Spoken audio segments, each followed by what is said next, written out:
నమస్తే. ప్రస్తుతం మనతో పాటు సీనియర్ జర్నలిస్ట్ దాము బాలాజీ ఉన్నారు. ఆయనతో మాట్లాడదాం. నమస్తే సార్. నమస్తే. సార్, హీరో రవితేజ షూటింగ్‌లో గాయాలయ్యాయి అని చెప్పేసి ఒక హాస్పిటల్‌లో జాయిన్ అయ్యారు. అండ్ ఒక ఫోటో కూడా బాగా వైరల్ అవుతోంది. అంటే నోట్లో అన్ని పైపులు పెట్టేసి గెట్ వెల్ సూన్ అని చెప్పేసి వైరల్ అవుతుంది.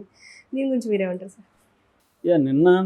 నిన్న మధ్యాహ్నం నుంచి రవితేజకి షూటింగ్‌లో గాయాలైన వార్త అయితే వైరల్ అయింది. దాని తర్వాత లేట్ నైట్ ఈ ఫోటో సడన్‌గా బయటకొచ్చింది. ఈ ఫోటో రవితేజ ఫేస్ క్లియర్‌గా లేదు కానీ షేప్ అంతా చూస్తే రవితేజ లాగే ఉన్నాడు. సో, అతన్ని పడుకోబెట్టి నోట్లంతా పైపులున్నాయి. ఒక చేతిలో బ్లడ్ కారుతుంది. వాళ్ళేదో సర్జరీ ఏదో చేస్తున్నట్టుగా ఉంది. ఈ ఫోటో అయితే బయటకొచ్చింది. మామూలుగా కార్పొరేట్ హాస్పిటల్స్‌లో ఎవరో ఒకరు ఇవాళ సెల్‌తో తీయడం పెద్ద విషయం కాదు. ఆ గుంపు ఉన్నప్పుడు ఎవరు తీశారో కూడా కనిపెట్టడం కష్టమే. ఎందుకంటే సెలబ్రిటీ సర్జరీ జరుగుతున్నప్పుడు రకరకాల వాళ్ళు ముందుగా ప్రిపేర్ చేయడానికి వీటికొస్తారు. పైపులు పెట్టడం ఇవన్నీ కూడా నర్సులు కావచ్చు, మిగతా వాళ్ళు స్టాబ్ చేస్తారు కాబట్టి అలా ఎవరన్నా తీసుండొచ్చు. అయితే ఆ ఫోటో బయటకొచ్చిన తర్వాత మామూలుగా ఫస్ట్ ఏం చెప్పారు, ఇది చిన్న గాయము, కుడి చేతికి చిన్న ఇదైంది కండరాలకి. తర్వాత నెగ్లెక్ట్ చేయడంతో అది కొద్దిగా సివియర్ అయింది. అందుకని ఆయన హాస్పిటల్కి వెళ్ళాడు. యశోద హాస్పిటల్లో చేర్చారు. చేర్చినప్పుడు ఆ చేతికి సర్జరీ చేశారు. సర్జరీ సక్సెస్ అయింది. దాని తర్వాత 6 వారాల పాటు రెస్ట్ తీసుకోమని చెప్పారని వాళ్ళ పిఆర్ టీము ఒక ట్వీట్ చేసింది. సో కానీ దాని తర్వాత ఈ ఫోటో బయటకు వచ్చినాక ఇది సివియర్ ఏమో, అతనిది చిన్న విషయం అయితే కాదు, సర్జరీ స్థాయిలో అంటే ఏదో పెద్ద గాయమే అయింది అని ఇంకా రకరకాల కామెంట్స్.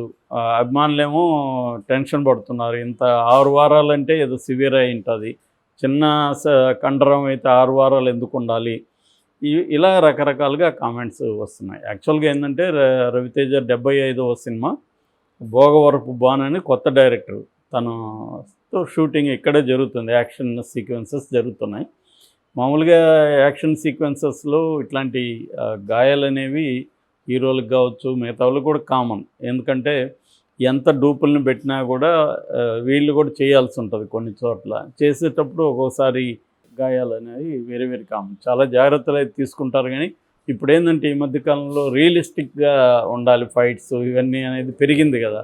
ఈ రియలిజం పేరుతో ఒక్కోసారి ఏమవుతుందంటే నిజంగానే కొట్టించేయడం, నిజంగానే జయించేయడం చేస్తూ ఉంటారు.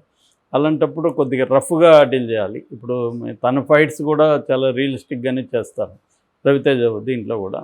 సో అందువల్ల జరుగుతుంటాయి. మేము సినిమా తీసినప్పుడు కూడా మా ఫైటరు అతను కొట్టమన్నాడు, గట్టిగా కొట్టేశాడు. అతను గట్టిగా దెబ్బ తగిలిపోయింది. అతను లేచి ఇతను కొట్టాడు. ఫైట్ మాస్టర్ చెప్పాడు కొట్టమని. సో ఇతనేమో ఆర్టిస్టు, అంటే రియలిస్టిక్గా ఉండాలని. సో ఇట్లాంటివి ఇబ్బంది అనమాట. అంటే నిజానికి రియలిస్టిక్గా సీజీలో చేయొచ్చు, కానీ సీజీలో చాలామంది ఫైట్ మాస్టర్లు అక్కడే రియలిస్టిక్గా చేయాలనుకుంటారు. ఆ రఫ్గా చేసేటప్పుడు ఒక్కోసారి అవుతాయి. ఒక్కోసారి రోప్స్ ఇవన్నీ వాడేటప్పుడు ఆ రోప్స్ తెగడం కావచ్చు, ఇట్లాంటివి ఇబ్బంది అవుతుంది. అప్పటికీ మెజర్స్ తీసుకుంటారు, బెడ్స్ ఇవన్నీ వేయడం. ఇవన్నీ కొంతమంది కక్కుర్తిపడి స్టంట్ మాస్టర్ 20 బెడ్లు చెప్తే వీళ్ళు 10 ఇవ్వడం, ఇట్లాంటివి కూడా జరుగుతుంటాయి. అవి సరిపోవు. సో అందువల్ల స్టంట్ మాస్టర్లు చనిపోయిన సంఘటనలు ఉన్నాయి, స్టంట్ మెన్ చనిపోయిన సంఘటనలు ఉన్నాయి. ఇది ఇక్కడే కాదు, హాలీవుడ్లో ఇంకా చాలా సివియర్ మెజర్స్ తీసుకుంటారు. అయినా కూడా జరుగుతుంటాయి. ఎన్ని ఇది చేసినా ఒక్కోసారి యాక్సిడెంట్లు జరుగుతాయి. అంటే వీళ్ళు ఎక్స్పెక్ట్ చేసి వీళ్ళ పరిధిలో లేని విధంగా ఒక్కోసారి జరిగే అవకాశాలు ఉంటాయి. ముఖ్యంగా ఫైర్ ఆర్మ్స్ పేలడం కావచ్చు, గన్స్ కావచ్చు. ఒక్కోసారి మామూలుగా వాటికి గన్స్కి కూడా డమ్మీ బుల్లెట్లు పెడతారు, కానీ ఒక్కోసారి డేంజర్ జరిగిన చచ్చిపోయిన సందర్భాలు కూడా చాలాసార్లు ఉన్నాయి. సో అలాగా రవితేజకి యాక్షన్ సీక్వెన్స్లో ఇదేంటంటే కండరం పట్టింది, మజిల్ ఎక్కడో ఇదే, పైన బోన్స్ కానీ ఏం కాలేదని చెప్తున్నారు. ఏదేమైనా ఇట్లాంటి పుకారు వచ్చినప్పుడు ఏంటంటే హాస్పిటల్ నుంచి బులెటిన్ ఇష్యూ చేయడం ఇంపార్టెంట్. లేదంటే ఏంటంటే కన్ఫ్యూజన్ ఏర్పడుతుంది. నిజంగానే ఇప్పుడు ఆ ఫోటో నిజమా, లేదా ఏదన్నా షూటింగ్లో తీసిన ఫోటోనా, సినిమాలో సీనా, అది ఏం తెలీదు. ఇప్పటివరకైతే అటువంటి సినిమా ఏది రాలేదు. కాబట్టి ఇది రియలే అనేది ఎక్కువ మంది అంటున్నారు. ఎందుకంటే కరెక్ట్గా ఈ ఫోటోకి వాళ్ళు చెప్పిన దానికి కరెక్ట్గా ఉంది. ఆ చెయ్యిలో బ్లడ్ కారడం అవన్నీ ఉంది. పైగా సర్జరీ చేసామంటున్నారు. సో అందువల్ల వాళ్ళ టీమే చెప్పాలి క్లియర్గా, లేదు హాస్పిటల్ బులెటిన్ ఇష్యూ చేయాలి. కానీ ఇప్పుడు హాస్పిటల్లో లేడు కాబట్టి మాకు సంబంధం లేదని వీళ్ళు అంటున్నారు. ఎందుకంటే అతనికి సర్జరీ చేసాము, అతను డిశ్చార్జ్ కూడా అయిపోయాడు, ఇంటికి వెళ్ళిపోయాడు. ఇంట్లో రెస్ట్ తీసుకోమన్నాము, ఎందుకంటే అది మళ్ళీ వచ్చే అవకాశం ఉంది. అందుకని దానికి పోస్ట్ సర్జికల్ రిహాబిలిటేషన్ అవసరం మామూలుగా.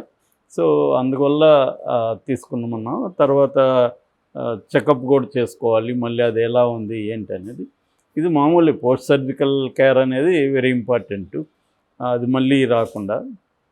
సో దీనివల్ల ఇప్పుడు 6 వారాల పాటు షూటింగ్ కూడా ఆగిపోతుంది. తన పార్ట్ మేబీ తను లేని పార్ట్లు చేయొచ్చు, తను లేని మిగతా పార్ట్లు చేయొచ్చు.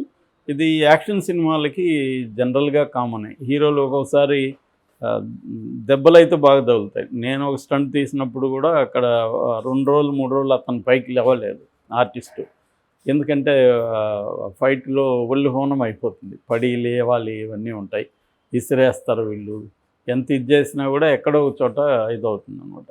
అది రెగ్యులర్గా అలవాటు ఉండి రెగ్యులర్ స్టంట్ మెన్కి, స్టంట్ మాస్టర్లకి వాళ్ళకి ఓకే, వాళ్ళకి ఎందుకంటే ఇదే అలవాటు అయి ఉంటుంది. బాడీ పెయిన్స్ కూడా వాళ్ళకి అట్లాంటి వాళ్ళు కూడా ఒక్కొక్కసారి ఇవి క్రాంప్స్ కూడా వచ్చేస్తాయి బాడీలో. అందుకని వాళ్ళు చాలామంది ఉప్పు నిమ్మకాయ కలిపి నీళ్లు పెట్టుకొని రెడీగా ఉంటారనమాట. సో క్రాంప్స్ వచ్చినప్పుడు అవి తాగుతారు. సో ఉప్పు నిమ్మకాయ తాగడం వల్ల కొద్దిగా అది రిలాక్స్ అవుతారనమాట. సో అందుకని ఈ క్రాంప్స్ వచ్చినప్పుడు కూడా ఒక్కోసారి ఊపిరి కూడా ఆడదు. అటువంటి కూడా సంఘటనలు జరుగుతుంటాయి అన్నమాట. సో అంటే మనకేంటంటే ఇన్సూరెన్స్ లేదు యాక్చువల్గా. మామూలుగా అయితే అమెరికా లాంటి వెస్ట్రన్ కంట్రీస్లో షూట్ అంటే కంపల్సరీ క్రూకి అంతా ఇన్సూరెన్స్ ఉంటుంది. ఎవరికి గాయం జరిగినా ఇది జరిగినా క్లెయిమ్ చేస్తారు. మనకు అటువంటివి ప్రొడ్యూసర్ ఏమీ చేయడు. సో అందువల్ల వీళ్ళకి అందరికీ సేఫ్టీ అనేది ఉండదు. శాలరీలు ఇవి అయితే బాగానే ఉంటాయి, కానీ ఈ మధ్య వాళ్ళు యూనియన్స్ డిమాండ్స్ చేసి మంచిగానే ఇస్తున్నారు. కానీ వీళ్ళకి ఏదన్నా జరగరాని జరిగితే ఏంటంటే ప్రొడ్యూసర్లు హీరోలో కొంత డబ్బులు తర్వాత ఇవ్వడం ఉంది తప్ప లీగల్గా వాళ్ళకి ఇన్సూరెన్స్ చేయించాలి ఇవన్నీ నిజానికి ఉన్నాయి రూల్స్ అయితే, కానీ ఎవరు ఫాలో కారు అనమాట. సో మామూలుగా అయితే రవితేజ జరిగింది కాబట్టి మనం మాట్లాడుతున్నాం, కానీ రెగ్యులర్గా షూటింగ్లో ఎవరికొకరికి ఇవి జరుగుతూనే ఉంటాయి.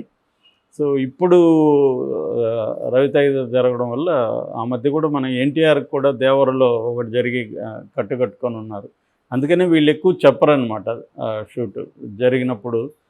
రెండోది పెద్దది జరిగితే చిన్నది అన్నట్టుగా చెప్పడం కూడా ఇదే, ఎందుకంటే కంగారు పడతారు అనవసరంగా, రకరకాల పుకార్లు వస్తాయని జనరల్గానే చిన్నదే అని చెప్తారు ఏది జరిగినా. ఎన్టీఆర్కి అదే చెప్పారు. అంతకుముందు అతనికి బాగా చాలా రోజులు కట్టుకొని ఉన్నాడు, అతను ఓపెన్గానే వీడియోలు కూడా పెట్టాడు.